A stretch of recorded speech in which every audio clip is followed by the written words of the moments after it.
આ દેશની જનતા, આ દેશની ગાય, આ દેશની ગૌ માતા સાહેબ તમારા ને મારા ઘરે આવે તો કોઈ દિવસ એવું ન સમજતા કે બટકું એક રોટલા માટે થઈને આપણા ઘરે મોઢું નાખે છે.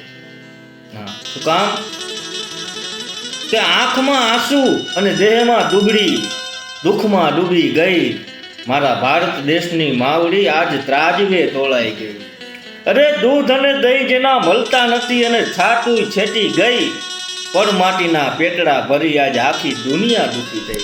એ ગાય માતા સાહેબ, એ જગદંબા, એ જનેતા તમારા મારા ઘરના આંગણે આવીને ઊભી રહીને મોઢું નાખે તો એવું ન સમજતા કે બટકું રોટલો માટે આવે છે.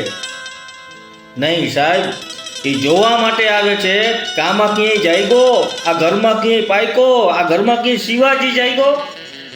આ દેશમાં સાહેબ અમારી રક્ષા કરવા વાળો વીર વછરાજ ક્યાંક જન્મો, આ દેશમાં બાબુજી ક્યાંક જન્મો.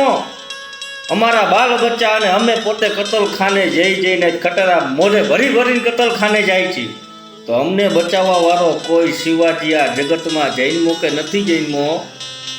અને ત્યારે સાહેબ શહેર કે ગામડાનો માણા પાણી છાંટતો હાથમાં લાકડી લઈને જ્યારે ગૌ માતાની હતી કાઢી મૂકે ને, ત્યારે એક દુઃખના આંસુમાં રોતી રોતી ગાય માતા એટલું કહેતી હોય કે હજી નથી પાયકો, હજી જન્મ નથી થયો, હજી શિવાજી નથી આવ્યો, હજી દાદો વછરાજ નથી આવ્યો, હજી ક્યાંય બાબુજી નથી આવ્યો, અમારી રક્ષા કરવા વાળો આ જગતમાં હજી જન્મો નથી. સાહેબ શું વેદના હશે એની!